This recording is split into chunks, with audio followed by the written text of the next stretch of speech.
warahmatullahi wabarakatuh. Alhamdulillah nahmaduhu subhanahu wa ta'ala hamdan yuwafi ni'amahu wa yukafi mazidah. Ya Rabbana lakal hamdu kama yanbaghi li jalali wajhika wa 'azimi sultanik. Subhanaka la nuhsi thana'an 'alaika anta kama athnayta 'ala nafsik. Walakal hamdu walakal syukru ala dhalik. Allahumma salli wa sallim ala habibina sayyidina Muhammad wa ala alihi wa ashabihi wa tabi'ina lahum bi ihsanin ila yaumiddin. Allahumma ya Rabbana rizukna mahabbata habibika sayyidina Muhammad, a'inna ala ittiba'i sunnatihi wahsurna yawmal qiyamati ma'a zumratihi wa tahta liwa'ihi. Urzuqna ya Rabbana taubata qabla al-maut wa syahadata 'inda al-maut wal jannata ba'da al-maut. Amma ba'du. Yang kami cintai, yang kami muliakan, para pecinta-pecinta baginda Nabi sallallahu alaihi wasallam. Saat ini kita berada di majlis Rasulullah, majlis hadis Nabi sallallahu alaihi wasallam dengan kitab Riyadhus Shalihin di bawah bimbingan Al-Imam An-Nawawi rahimahullah taala. Kita sudah sampaikan babus sholatis subhi wal asri. Bab keutamaan-keutamaan salat subuh dan asar. Salat fardu semuanya utama. Akan tapi ada beberapa salat yang lebih utama di antara lainnya. Nabi semuanya utama. Ada nabi lebih mulia di antara nabi yang lainnya. Umat Nabi Muhammad sallallahu alaihi wasallam pun juga begitu. Umat Nabi mulia semuanya, akan tapi di antara mereka ada tingkat-tingkat keutamaan yang berbeda-beda. Tergantung kedekatannya dengan orang mulia. Kalau dekat dengan Nabi, utama. Semakin dekat dengan Rasulullah, semakin utama. Semakin mengikuti sunnah Nabi, semakin utama. Dan begitu seterusnya. Dan amalan-amalan pun ada berbeda-beda. Ada yang lebih utama di antara yang lainnya. Ini di antaranya adalah keutamaan sholat asar dengan sholat subuh. An Abi Musa Al-Asy'ari radhiyallahu ta'ala anhu, diriwayatkan dari Abi Musa radhiyallahu ta'ala anhu, semoga Allah senantiasa memberikan keridhaan kepada Abi Musa Al-Asy'ari. Anna Rasulullah sallallahu alaihi wasallam, sesungguhnya Rasulullah sallallahu alaihi wasallam qala, bersabda, Nabi pernah bersabda, man shallal bardaini dakhala al-jannata, muttafaqun alaihi. Barang siapa yang melakukan salat bardaini, dua solat dingin kalau secara lafaz. Cuman bardaini ada maksud. Bardaini adalah disebutkan mana? Al-bardani as-subhu wal asri. As-subhu wal asru. Barang siapa menegakkan solat subuh dengan asar, aman dia, selamat masuk surga. Ini karena solat yang paling berat. Subuh kita didahului oleh lelap dalam tidur, sehingga kemalasan kadang menguasai seseorang sehingga meninggalkan sholat subuh. Adapun sholat asar adalah didahului oleh pekerjaan. Alangkah banyaknya orang yang lalai karena urusan dunianya sehingga ketinggalan sholat asar. Maka dua sholat ini karena berat, sehingga oleh Allah pun dilipat gandakan pahalanya. Bahkan ada semacam jaminan kalau ada orang waspada, hati-hati. Semua sholat tentu harus perhatikan. Akan tapi spesial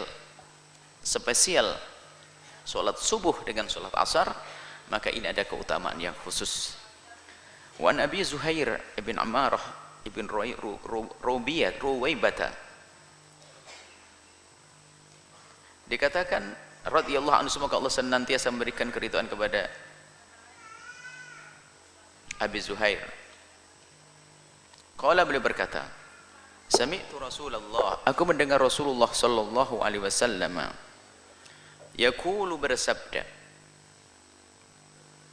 lan yalijan nar ahadun, tidak akan masuk neraka siapapun, shalla qabla tulu'i syamsi wa qabla ghurubiha, tidak akan masuk neraka orang yang menjaga salat qabla tulu'i syamsi, sebelum terbitnya matahari, yaitu salat subuh, wa qabla ghurubiha, dan sebelum terbenam matahari, yaitu salat asar.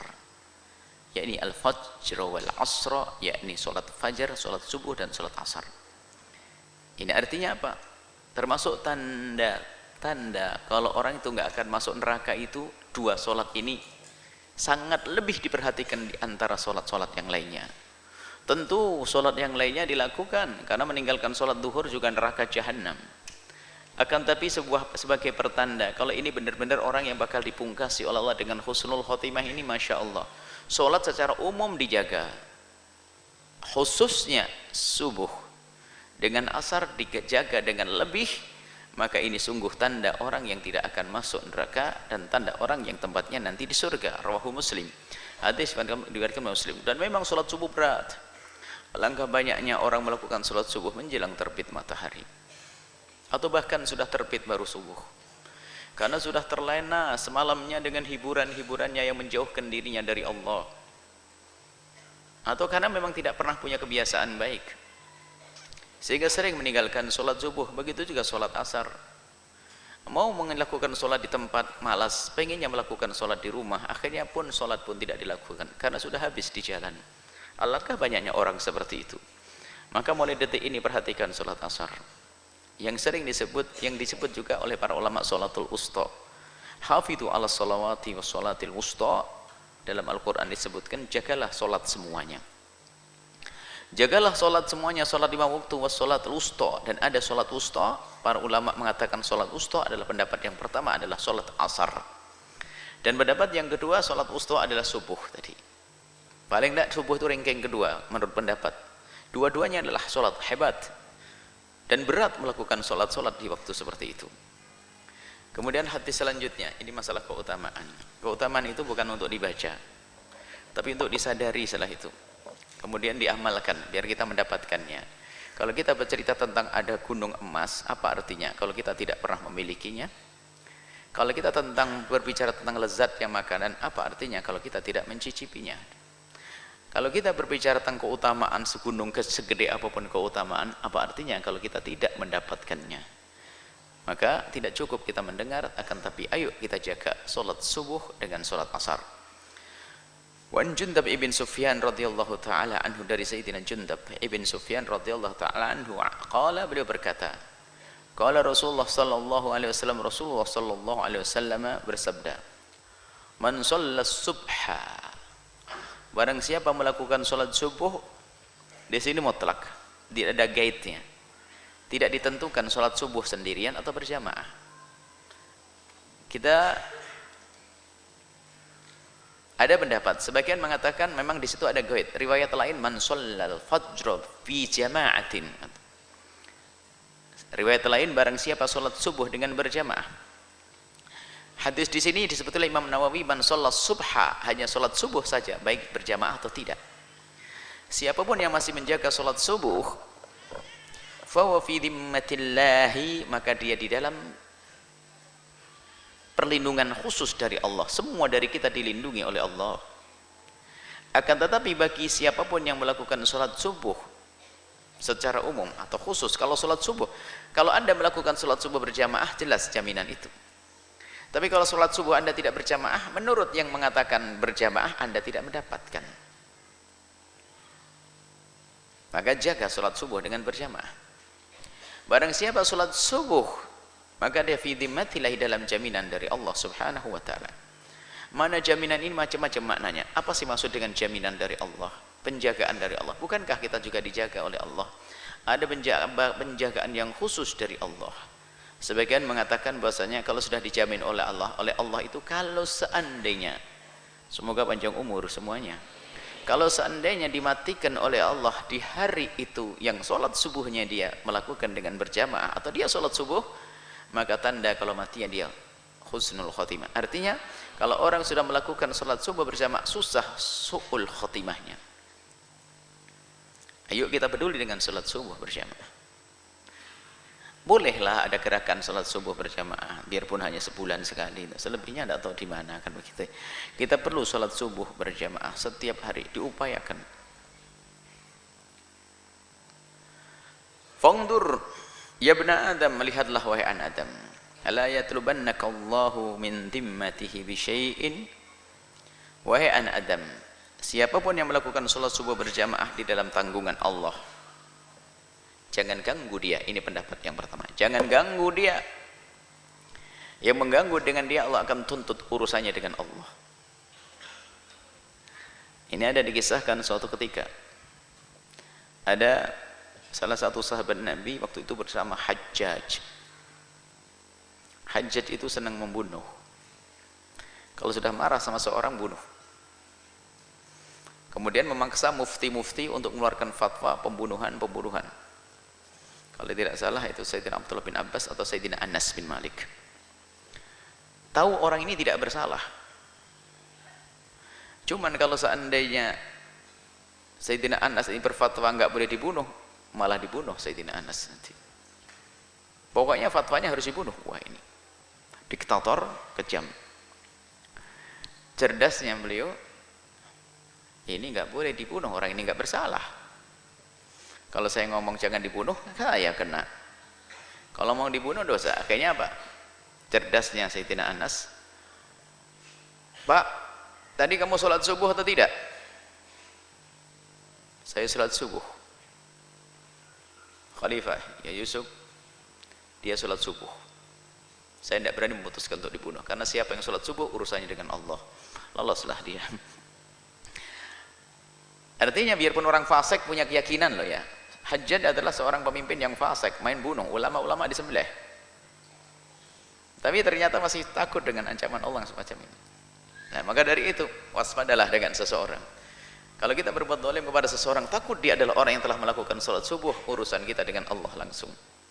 Memang semuanya urusannya dengan Allah, akan tapi ini lebih khusus, diperhatikan oleh Allah. La yatlubannallahu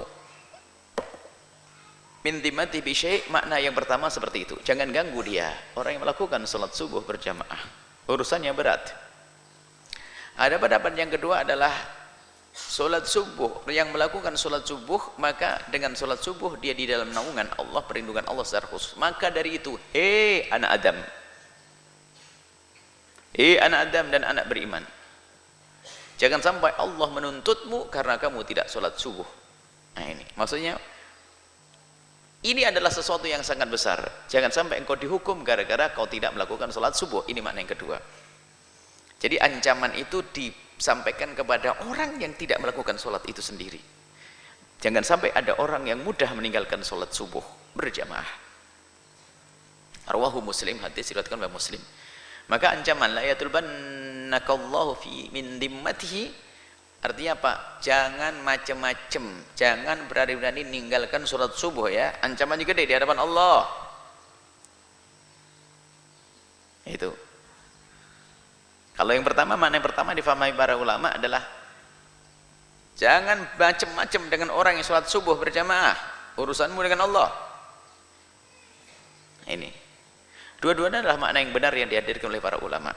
Rawahu Muslim, hadis diriwayatkan oleh Imam Muslim rahimallahu taala. Wa an Abi Hurairah radhiyallahu taala anhu, dari Abi Hurairah radhiyallahu taala anhu, qala, beliau berkata, qala Rasulullah sallallahu alaihi wasallam bersabda, yata'aqabuna fikum malaikatum bil-laili wa malaikatum bin-nahari wa yajtami'una fi salati subhi wa salati al-'asri thumma ya'ruju alladhina batu fikum fayas'aluhumullahu. Ada malaikat yata'aqabuna, berganti-ganti dan tidak ada hentinya. Yata'aqabuna, akibat itu ada sesuatu, ada akibatnya. Ya ta'aqabun, bergonta-ganti. Ada malaikat yang diperintahkan oleh Allah naik turun berganti. Ada malaikat pagi, ada malaikat sore, sip-sipan begitu. Ada pagi dan sore, pagi sore. Kemudian mereka berkumpul di mana malaikat-malaikat itu? Di tempat-tempat sholat. Jadi kalau sholat asar itu malaikat menyaksikan semuanya, berkumpul di situ. Anda tidak tahu. Alhamdulillah tidak kelihatan. Allah menutup itu semuanya. Dan itu untuk ujian bagi kita. Iman, malaikat di kiri kanan kita tidak melihat itu. Kita tidak melihat. Ya ta'aqabuna, bergonta-ganti mereka, tidak ada hentinya. Dan berkumpul fi sholati subhi, di salat subuh, wa sholatil asri. Dan mereka itu berkumpul di tempat-tempat melakukan salat subuh, salat asar. Kalau sudah selesai salat, pergi. Kalau waktu salat, pergi. Jadi maksudnya tanknya, sipnya, ganti sipnya itu waktu salat. Jadi kalau lagi salat subuh, malaikat yang itu turun, ya kan? Kemudian malaikat yang jaga pergi. Fa yas'aluhumullahu wa huwa a'lamu bihim. Kemudian Allah bertanya. Kalau pertanyaan Allah itu bukan pertanyaan karena Allah tidak tahu. Akan tapi itulah sunnah. Allah bertanya. Bukan pertanyaan itu selalu keinginan untuk tahu. Bukan. Ada pertanyaan ujian juga kan ada. Ustadz waktu bertanya kepada Anda, waktu kita belajar, Pulau Madura ada di mana? Apakah ustadznya tidak tahu? Ya tahu dong, ngetes. Rukun Islam ada berapa? Ustadz kok tanya? Masa gitu? Kurang ajar kamu. Nah ini, tidak semua pertanyaan adalah perlu jawaban untuk beritahu. Dan begitu juga Allah, waktu Allah bertanya kepada malaikat, Allahu a'lam, Allah lebih tahu. Akan tapi agar tugas malaikat disempurnakan laporan, biarpun sudah tahu. Karena laporannya malaikat juga ibadah. Kaifa taraktahu ibadi? Kaifa taraktum ibadi? Hei malaikat, gimana waktu kamu meninggalkan hamba-hambaku tadi? Kamu kan punya tugas ngawal hambaku, ngelihat hambaku yang ada di bumi sana. Kemudian kamu naik. Ganti malaikat yang lainnya. Akhirnya yang naik itu ditanya oleh Allah, apa yang kau temukan pada hamba-hambaku? Taraknahum wa hum yusallun wa atainahum wa hum yusallun. Waktu aku datang mereka sholat. Waktu kami pergi mereka juga sholat. Sholat terus. Nah ini. Sholat isya asarnya sholat, subuhnya sholat. Dan ini dilaporkan kepada Allah. Dan inilah yang menjadi sebab semakin besar pahalanya. Disaksikan oleh malaikat-malaikat. Dan dilaporkan kepada Allah. Allah sudah tahu. Cuman laporan itu adalah bukan karena memberitahu Allah. Bukan tugasnya malaikat. Kemudian juga, dan an Jarir bin Abdullah. Dari Sayyidina Jarir bin Abdullah radhiyallahu ta'ala anhu, beliau berkata, kunna inda Nabi sallallahu alaihi wasallam, aku bersama Nabi. Waktu aku berada pada Nabi, fa nadhara ila al-qamari lailatal badri. Nabi melihat rembulan pada bulan purnama. Melihat rembulan di bulan purnama. Faqala, kemudian Nabi berkata, innakum satarawna rabbakum kama tarawna hadzal qamara. Engkau akan melihat Tuhanmu nanti seperti engkau melihat rembulan ini. La tadammuna atau la tudammuna.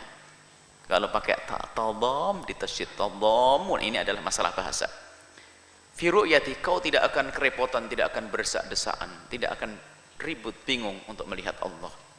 Tidak ada berdesak-desaan. Fa in istata'tum, kalau kamu bisa, alla tughlabu ala salatin qablatul isyamsi. Kalau bisa jangan sampai kamu lalai, terkalahkan, maksudnya jangan sampai kamu tidak melakukan sholat sebelum terbitnya matahari. Wa qabla ghurubiha, dan sebelum terbenamnya matahari faf'alu. Maksudnya pertama dirindukan kerinduan untuk melihat Allah. Akidah kita ahli sunnati wal jamaati bahwa Allah subhanahu wa ta'ala bisa dilihat nanti di surga. Bagi ahli iman, orang kafir tidak bisa melihat. Ini adalah akidah yang diyakini oleh ulama-ulama kita, ahli sunnati wal jamaati. Wujuhi yawma idzin nadhirah. Wajah-wajah orang beriman nanti di surga nadhirah, melihat Allah subhanahu wa ta'ala. Dan nikmat yang paling agung adalah melihat Allah. Kaum Mu'tazilah mengingkari melihat Allah. Karena kaum Mu'tazilah tidak pakai undang-undang surga. Mereka berbicara dengan undang-undang dunia. Sehingga kalau namanya melihat kan harus dengan mata begini. Sehingga kalau kita melihat Allah, berarti Allah berposisi dong. Di seberang sana dong. Berarti Allah bertempat. Maka kaum Mu'tazilah mengatakan Allah tidak bisa dilihat biarpun di surga. Pendapat Mu'tazilah dipinggirkan. Karena kita ahli sunnati wal jamaati hak. Bahwasanya Allah dilihat, cuman cara melihat jangan Anda tanya, pokoknya ngelihat nanti. Adapun perumpamaan yang disebut oleh Rasulullah itu bukan berarti kita melihat Allah itu seperti kita melihat rembulan di dalam tempatnya Allah bertempat, tidak. Artinya apa? Allah bisa dilihat. Dan cara melihat Allah nanti tidak perlu kita berdesak-desakan. Bukan berarti Allah bertempat di sana gitu. Itu adalah termasuk syirik, keluar dari iman. Mengatakan Allah bertempat keluar dari iman. Jadi Allah bertempat maksudnya seperti melihat rembulan itu dari keadaannya tidak perlu berdesak-desakan melihat Allah. Bukan cara melihatnya seperti Allah ada di sana, oh itu Tuhan Allah, oh bukan begitu. Nah, ini jadi kita bisa melihat Allah, ini akidah kita ahli sunnati wal jamaati, Allah bisa dilihat. Dan ingat Allah tidak bertempat. Adapun cara melihatnya nanti kalau Anda masuk surga baru tahu gimana cara melihatnya nanti. Apakah perlu dengan mata kepala kita ini atau Allah buatkan cara lihat? Ini kan hanya alat melihat. Kalau kita panjangkan panjang lebar tentang masalah melihat, di dunia saja ada hukum melihat, nggak usah pakai mata kok. Mimpi itu adalah mimpi, tapi mimpi itu nyata adanya, ya atau tidak? Pernah mimpi atau tidak? Anda sakit kalau tidak pernah mimpi. Baik. Mimpi itu adalah mimpi, tapi mimpi itu kenyataan adanya. Coba di dalam mimpi orang bisa saja. Aku mimpi suatu ketika pergi ke pondok. Alhamdulillah ditanami pohon-pohon. Oh ada bunga-bunganya warna merah, putih, kuning, hijau. Kemudian dia terbangun. Lalu cerita kepada Anda. Aku semalam mimpi di pondok ada bunga merah, putih, kuning, hijau. Kemudian orang yang Anda ceritai lalu berkata, kamu bohong. Loh, kenapa bohong? Matamu pejam kok kamu melihat merah, putih, kuning, hijau. Kamu itu tidur, ngapain melihat? Nah, kan? Anda didustakan enak enggak? Padahal Anda betul-betul melihat warna merah, putih, kuning, hijau. Terus kamu melihat dengan apa? Anda tidak bisa jawab. Ini baru di dunia, rumusnya saja Anda bingung, rumus mimpi. Nyata lihat baju kuning, baju hijau. Padahal mata Anda terpejam. Oh benar lihat. Dan Anda melihat benar dalam mimpi itu, wah indahnya warna kuning. Atau Anda yang mau nikah istikharah, kelihatan dia datang. Wah, ayo. Dibatalin, bohong, nggak jadi nikah, nyesel kan gitu. Nah, ini adalah rumus di dunia saja, ada hal yang Anda tidak paham, tapi ada. Dan ternyata waktu Anda dalam mimpi melihat Anda tidak dengan mata, tidak tahu dengan apa itu. Ya pokoknya Allah kasih tahu warna merah, putih, kuning, hijau.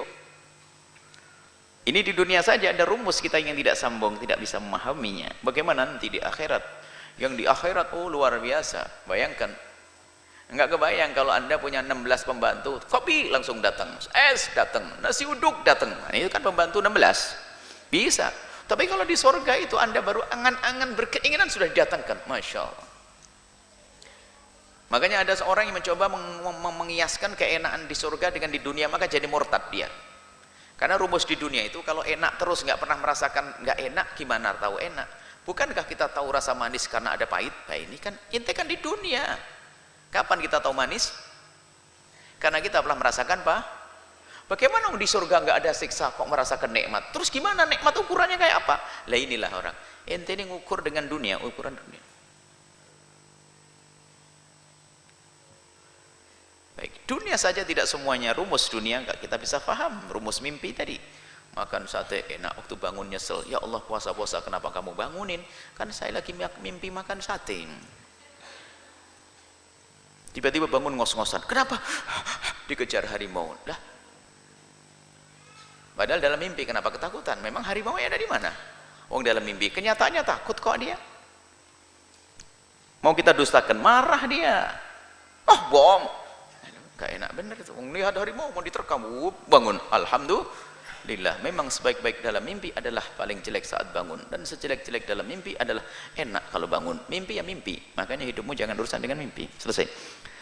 Baik, kaum Mu'tazilah mengatakan Allah tidak bisa dilihat nanti di surga karena beliau mengiaskan hidup di surga dengan kehidupan di dunia. Akidah kita Allah bisa dilihat. Nah, kemudian nikmat yang paling agung adalah melihat Allah. Kemudian urutan selanjutnya kita melihat wajah baginda Nabi SAW. Kemudian melihat orang-orang yang telah berjasa dan punya kasih sayang dengan kita waktu di dunia. Melihat guru-guru kita, melihat ibunda kita. Allah indah. Kemudian setelah itu, nah gimana agar engkau mendapatkan itu Pak. Gimana agar kamu semua mendapatkan ini? Lanjutannya, lakukan sholat subuh dan sholat asar biar masuk surga nanti melihat Allah Subhanahu wa taala. Dan kalau melihat Allah enggak pakai berdesak-desakan. Wa fi riwayatin, dalam riwayat Nabi fanadha ilal qamari, melihat rembulan lailata 14 di hari yang ke-14, terang-terangnya rembulan. Bulan purnama. Wa an Buraidah, dari Buraidah radhiyallahu ta'ala anhu qala, beliau berkata, qala Rasulullah sallallahu alaihi wasallam, Nabi pernah bersabda, man tarakal asra, barang siapa meninggalkan salat asar faqad habita amaluhu, barang siapa yang meninggalkan salat asar habislah pahalanya. Ulama memahamkan makna ini adalah tidak hanya dengan satu hadis. Jadi kalau membaca hadis itu enggak cukup satu hadis, harus hadis-hadis yang lainnya.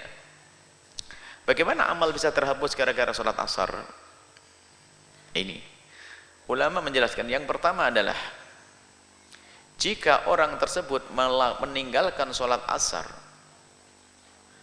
karena meyakini sholat asar itu adalah tidak wajib, maka dia murtad, masuk. Dan orang murtad pahalanya habis semuanya. Jadi ini yang meninggalkan sholat asar juhudan, karena menentang kewajiban asar, murtad dia, habita amaluhu, benar, habita amaluhu. Yang kedua adalah meninggalkan sholat asar malas-malasan. Meninggalkan sholat asar dengan malas-malasan, malas. Kenapa tidak sholat? Malas saja. Wajib tak sholat? Wajib. Terus malas.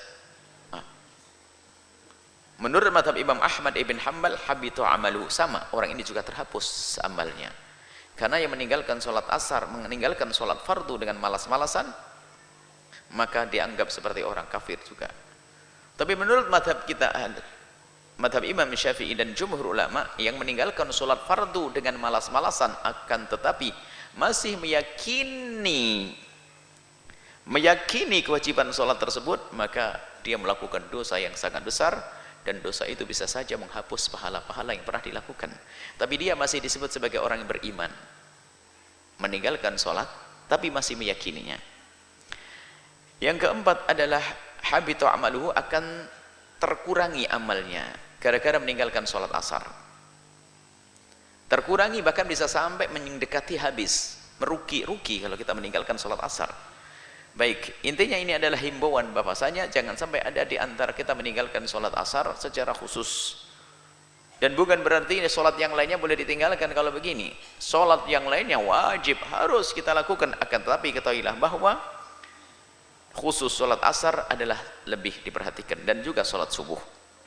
Baik, ini adalah tentang kitab Riyadhus Shalihin. Kemudian kami akan hadirkan sedikit, kebetulan kita ada di bulan Dzulhijjah, akan masuki bulan Muharram, faedah Muharram ya, sedikit saja. Bulan Muharram adalah bulan mulia yang dimuliakan oleh Allah di antara bulan haram yang 4. Inna iddatash syuhuri indallahi 12 syahra. Allah mempunyai 12 bulan. Di antara 14 bulan itu ada, di antara 12 bulan itu ada arba'atun hurum. Ada 4 bulan yang namanya bulan haram. Bulan haram itu bulan yang dimuliakan, dan keharaman dilakukan di tempat itu akan lebih berat, dilipat gandakan. Haram itu bisa keterangan tentang zaman, bisa keterangan tentang tempat. Syahr haram keterangan tentang zaman, bulan haram bulan mulia. Ada negeri haram, balad haram, negeri haram, Makkah dan Madinah haram. Makanya Masjidil Haram ke tanah haram. Kenapa disebut tanah haram? Karena tanah itu muliakan, dan keharaman di tempat itu berlipat-lipat dosanya. Begitu juga di bulan yang disebut bulan haram, di sini dilarang melakukan peperangan. Sudah masyhur di kalangan orang Arab pada zaman dahulu, kalau sudah masuk bulan haram, mereka menghentikan peperangan, menghormati bulan tersebut, dan memang dihormati. Datang Islam mengukuhkan hari-hari itu, arba'atun hurum, bahkan ada bulan-bulan yang sangat dimuliakan oleh Allah. Allah memuliakan apa saja suka-suka. Allah yang memiliki semuanya. Allah memuliakan Nabi melebihi Nabi yang lainnya, pilihan Allah. Allah memuliakan bulan haram di antara bulan yang lainnya, urusan Allah. Dan bulan haram itu adalah 3 berurutan, Dzulqa'dah, Dzulhijjah, Muharram, itu bulan haram. Dzulqa'dah, Dzulhijjah, Muharram, itu 3 bulan haram, 1 Rajab. 3 syarat, yang 1 farad. Yang 3 beriringan, Dzulqa'dah, Dzulhijjah, Muharram. Kemudian yang 1 adalah Rajab, bulan Rajab. Ini bulan haram. Kemudian di antara 4 bulan haram ini ada bulan yang sangat istimewa, yaitu bulan Muharram. Bulan Muharram sangat istimewa. Disabdakan oleh baginda Nabi dalam hadis sahih, Imam Muslim meriwayatkan hadis tersebut dan yang lainnya. Afdhalus siyami ba'da Ramadhana siyamu syahrillahil Muharram. Sebaik-baik puasa setelah bulan Ramadan. Kalau ingin berpuasa, pilih waktu-waktu yang disanjung oleh Allah. Kalaupun Anda berpuasa setiap hari juga boleh, akan tapi kalau ada orang yang ingin berpuasa, sementara waktunya juga terbatas, dia tidak bisa puasa sepanjang waktu, akan tapi ingin memilih-milih waktu, pilih di antaranya adalah bulan Muharram. Afdhalus siyami ba'da Ramadan. Sebaik-baik puasa setelah puasa di bulan Ramadan. Bulan Ramadan ranking 1. Nomor 1 keutamaan bulan Ramadan. Baru setelah itu menyusul bulan Muharram. Maka para ulama mengatakan disunnahkan kita untuk puasa di bulan Muharram seutuhnya sekalipun. Dimulai dari tanggal 1 hingga akhir bulan Muharram. Kadang 2. Tanggal 1 ini sunnah puasa Muharram. Nah ini. Dan keutamanya sudah sangat cukup Allah sebutkan, lebih sebaik-baik puasa setelah Ramadan. Selesai sampai di sini. Dan kami ingatkan juga, adapun adanya hadis-hadis tentang keutamaannya tanggal 1 begini, tanggal 2 begini, tanggal 3 begini, itu semua banyak riwayat-riwayat yang palsu, maka nggak perlu dihadirkan di sini. Apakah belum cukup kalau sudah Nabi bersabda paling bagusnya puasa setelah Ramadan adalah puasa bulan Muharram? Apa belum cukup? Kurang percaya sama Nabi atau bagaimana?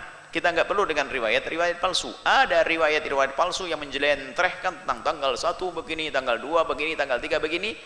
Itu banyak di antara riwayat tersebut. Ingat kalimat banyak. Ada beberapa riwayat yang benar, akan tapi memilahnya susah. Daripada kita masuk wilayah yang membahayakan, cukuplah kita dengan riwayat tersebut. Puasa di bulan Muharram tanggal 1 sampai akhir. Jadi berita-berita tentang keutamaan tanggal 1, 2, 3 banyak itu riwayat-riwayat yang tidak dibenarkan. Gak usah ikut-ikutan. Kalau ada orang menyebutkan, ya sudahlah, pokoknya Anda sudah punya ilmunya saat ini. Kemudian di antara bulan Muharram itu ada hari yang sangat istimewa, yaitu tanggal 10 Muharram.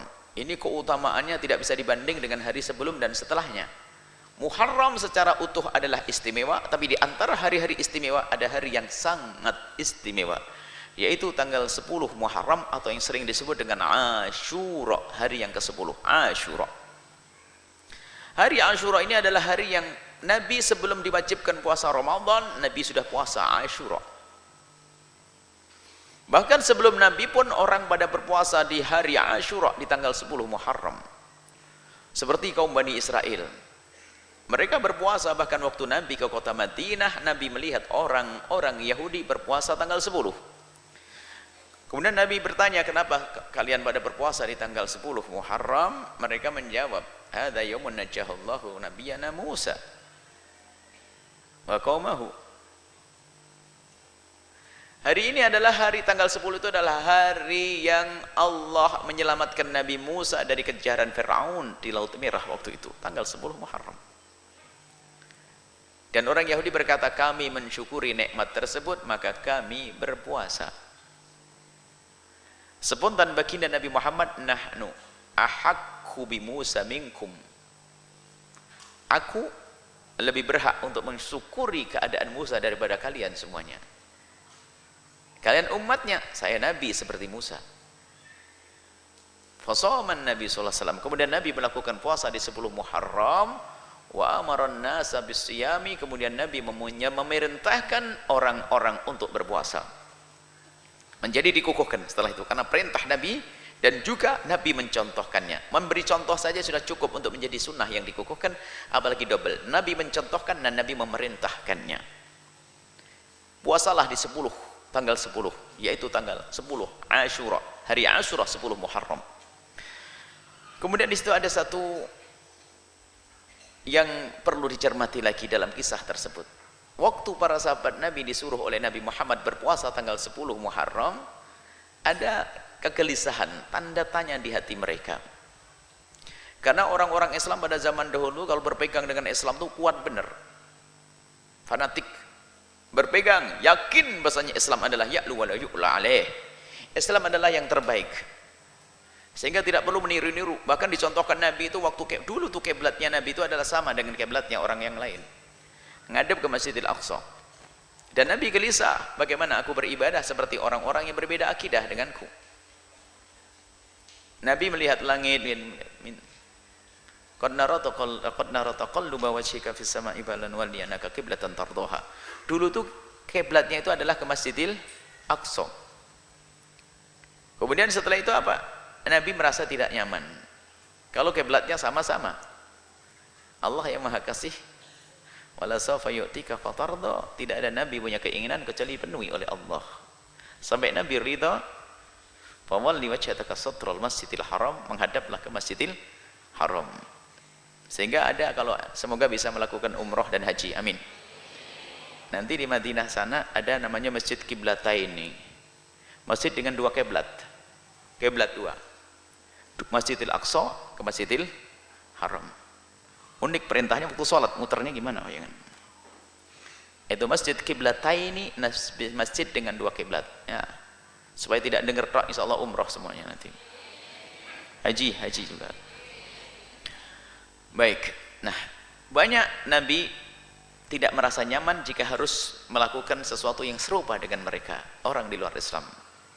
Bahkan Nabi pernah mengancam, la tattabi'anna sananal ladzina min qablikum shibran bi shibrin wa dhira'an bi dhira'in hatta law takhalu fi hujri dabbin la takhaltumuhu.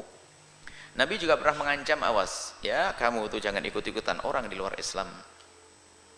Akan tapi ada di antara kalian yang lemah iman itu, ada yang mengikuti cara hidup, gaya hidup, semuanya niru-niru orang di luar Islam. Dan cara nirunya nggak spontan, sedikit demi sedikit. Itu anaknya Pak Haji yang pakai katok pendek itu tidak langsung, pertama dipotong dulu sampai betis, naik diri ke tengah lutut, pelan-pelan tuh 5 tahun baru naik ke atas itu. Semoga Allah mengampuni dan berikan kesadaran. Nah ini nggak spontan. Baju yang aneh-aneh pun juga buka aurat pun nggak spontan. Mulai masih malu-malu, nggak enak, keluarnya masih agak ditutup begini. Besok sudah begini itu. Tahun depan shibran bi shibrin, mengikuti gaya hidupnya orang di luar Islam itu sejengkal demi sejengkal.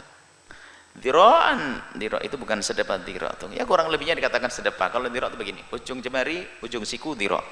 Dhira'an maksudnya ada di antara kalian yang lemah pendirian, itu gampang ikut-ikutan, kayak bunglon ya, ada kepentingan, merah-merah, hijau-hijau, kuning-kuning, begitu bunglon kan, begitu maksudnya. Ikut sana kalau ada enak, ikut situ kalau enak, hawa nafsu yang dituruti.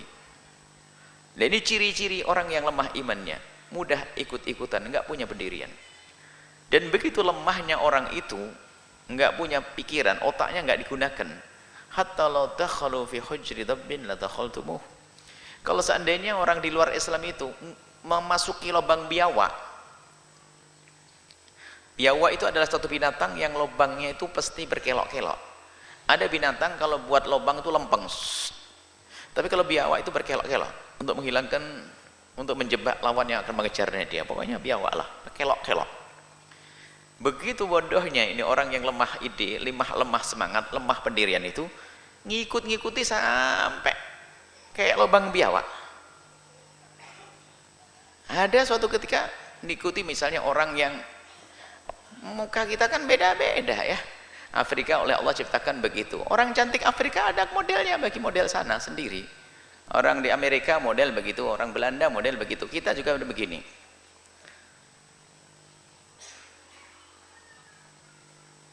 Bayangkan orang yang kulitnya putih kayak sawo putih itu. Sawo ya misalnya. Subhanallah, kadang-kadang kita bikin kaget. Totonya duan dan dandannya mulai lipstiknya menor, niru gayanya orang yang kulit putih kayak di barat sana. Nah ini kan aneh, nggak cocok dengan dia, tapi diikuti. Dandannya aneh. Kalau Anda lihat di kamar mandi Anda jerit mungkin pingsan. Ada anak-anak gadis seperti itu. Padahal dia umat Nabi Muhammad SAW. Yang lemah ikuti gayanya. Wah aneh-aneh. Dan semoga Allah memberikan petunjuk. Bahkan kalau Anda melihat di pinggir-pinggir jalan, ada orang dandanan, Anda sendiri bingung kan? Ada anak-anak muda, anak-anak ini dandannya macam-macam. Masya Allah. Bingung. Ada yang disemprot pakai pilok. Ada ini ajib. Gantengnya di mana saya pikir. Tapi begitulah ngikut-ikutan. Nggak punya pendirian. Aneh dia. Rambutnya macam-macam tuh. Itu standar ganteng itu seperti apa sih? Saya aja bingung kadang-kadang. Standar namanya. Ini perlu disayang orang-orang seperti itu, bukan untuk dicaci. Cuman saya hanya mikir standar kegantengan itu jadi kayak apa sih? Yang ditiru tuh apa itu loh. Belas nggak cocok. Nah ini model-model orang seperti itu. Dan Nabi sudah mengancam, jangan kamu mudah ikut-ikutan. Apalagi kalau syiarnya orang fasik.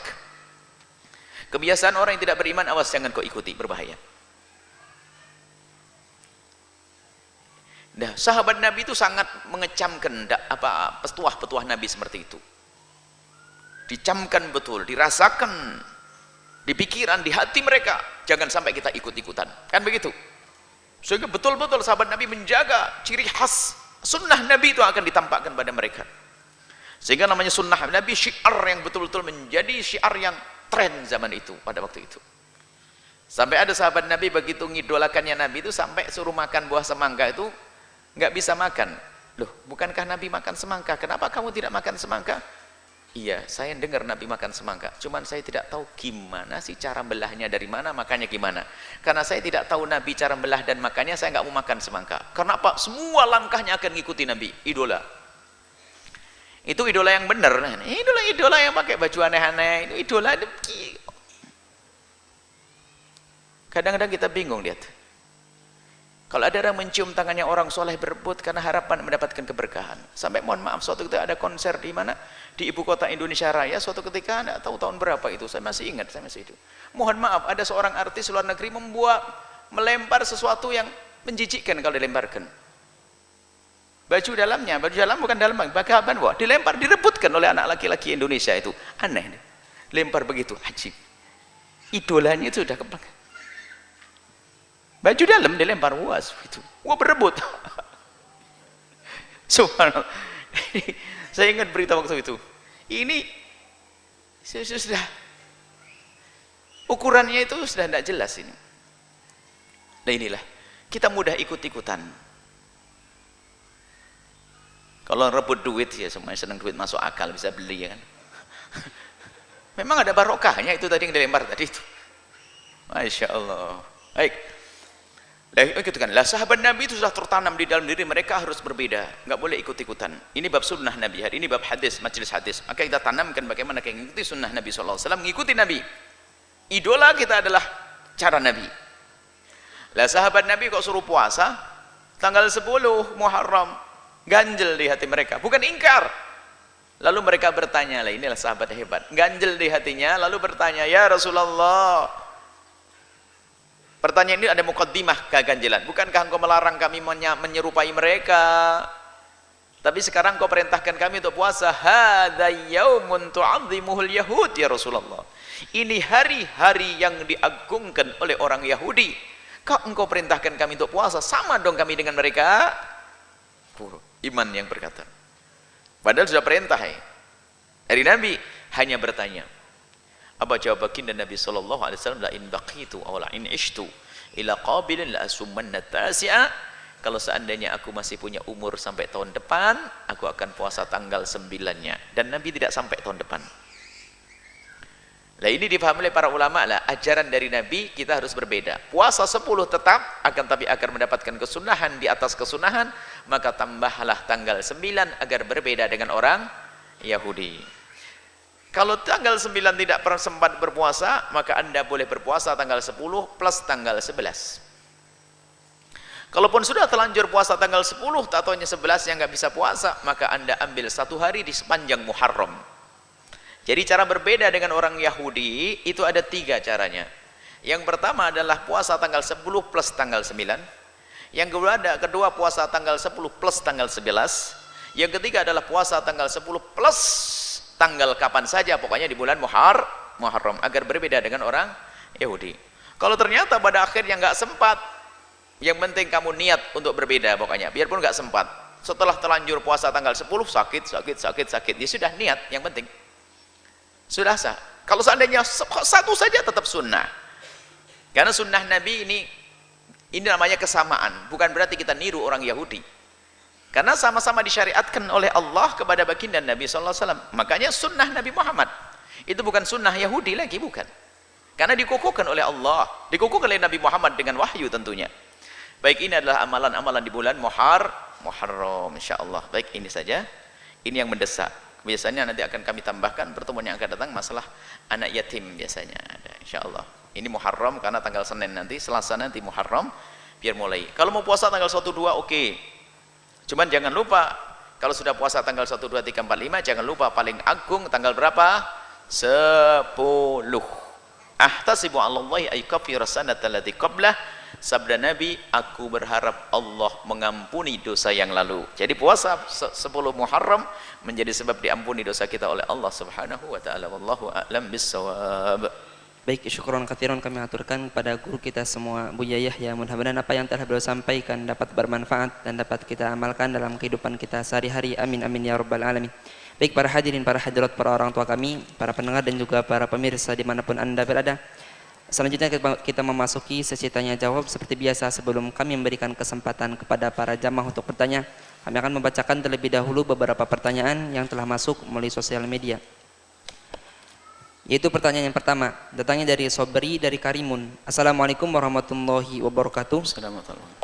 Tuan Guru Buya, saya mau bertanya, jika di neraka belum ada penghuninya sampai sekarang, lantas siapa yang dilihat Nabi Muhammad SAW ketika Mi'raj dan diperlihatkan neraka dan siksanya? Mohon jawabannya Buya, dan maaf jika ada salah kata.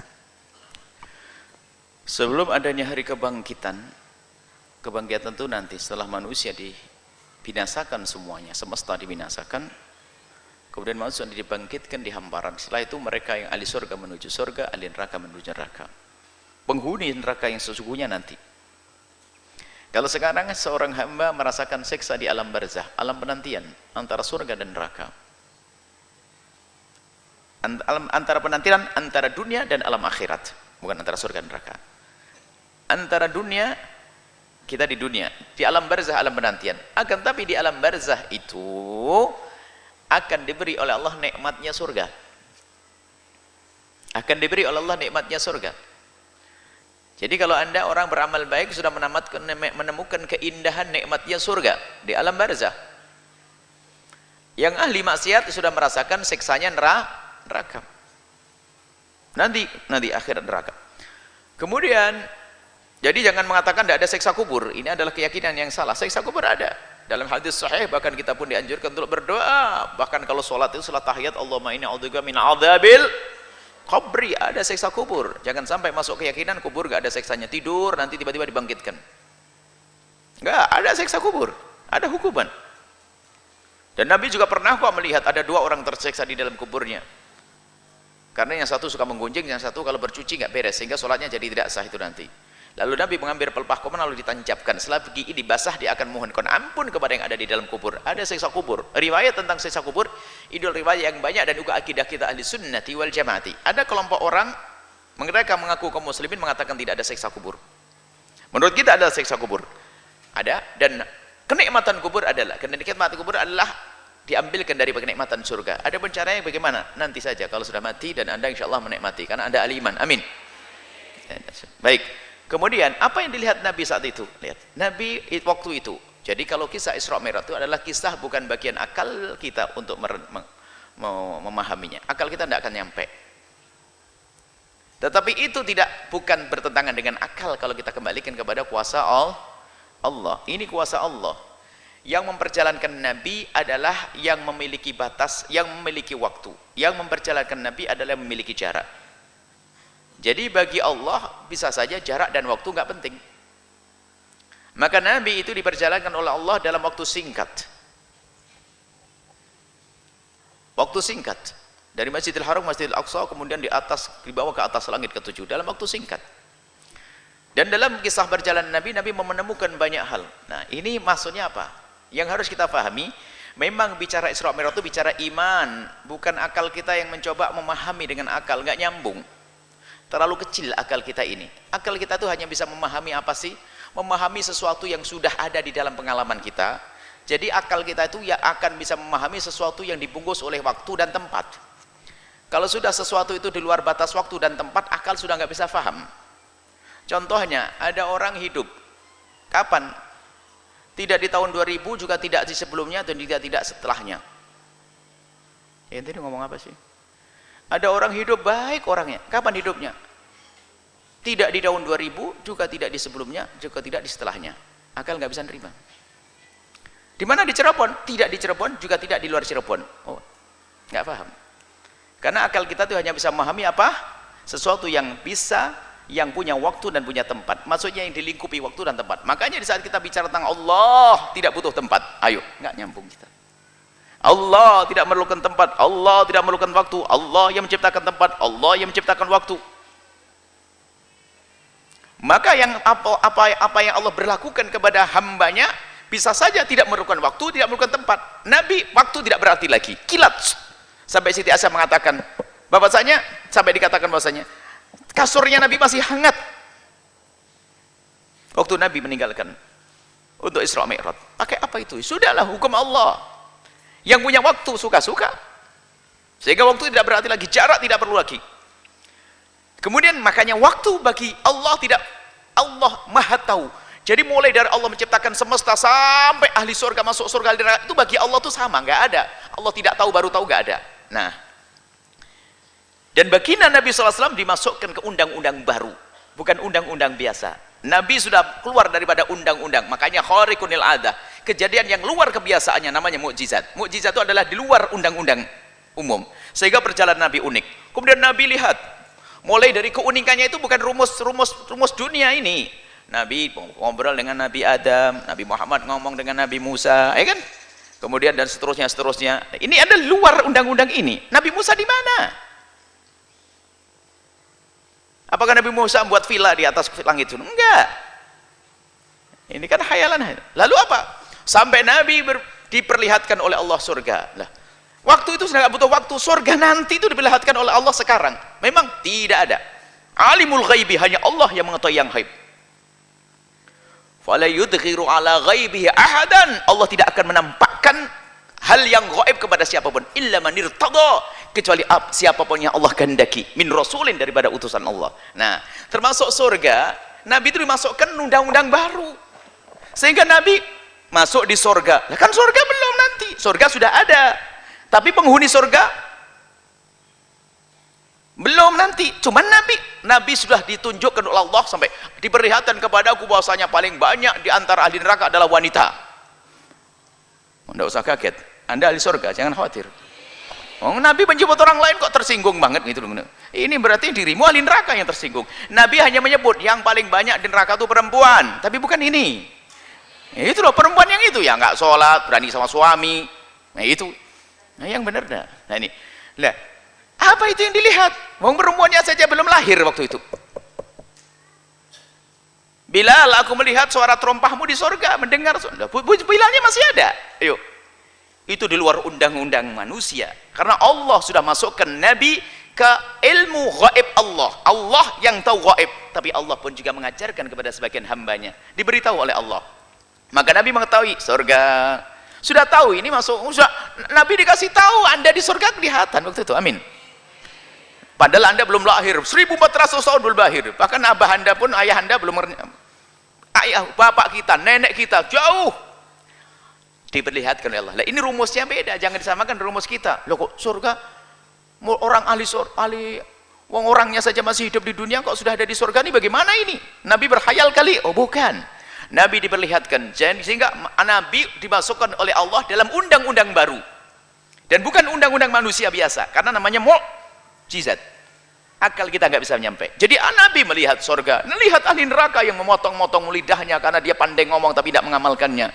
Melihat perempuan yang berzina, melihat orang kepalanya dilempari batu karena dia sering meninggalkan sholat. Nabi melihat. Lah orangnya itu bisa saja belum lahir waktu itu. Bahkan tidak tahu di tahun berapa itu orang. Bahkan hidupnya di tahun ini ada itu. Yang dilempari batunya hidup di tahun ini juga ada itu. Padahal belum lahir orang yang Nabi melihat. Lah Nabi dimasukkan oleh Allah ke hukum baru, undang-undang baru, yaitu undang ghaib. Ghaib itu tidak ada yang tahu kecuali Allah dan hal-hal yang diberitahukan kepada Rasulullah sallallahu alaihi wasallam. Nah, sehingga di dalam itu adalah Allah tidak bisa dilihat di dunia. Maka ulama kita ahli sunnati mengatakan Nabi pun waktu itu juga tidak melihat Allah. Cuman sebagian mengatakan Nabi melihat Allah. Caranya gimana? Undang-undang baru lagi. Anda jangan tanya. Jadi yang dilihat Nabi adalah betul neraka, yang dilihat Nabi adalah surga yang sesungguhnya, dan Nabi juga masukinya, melihatnya. Melihat ini ahli surga, fulan ahli neraka, Nabi melihat.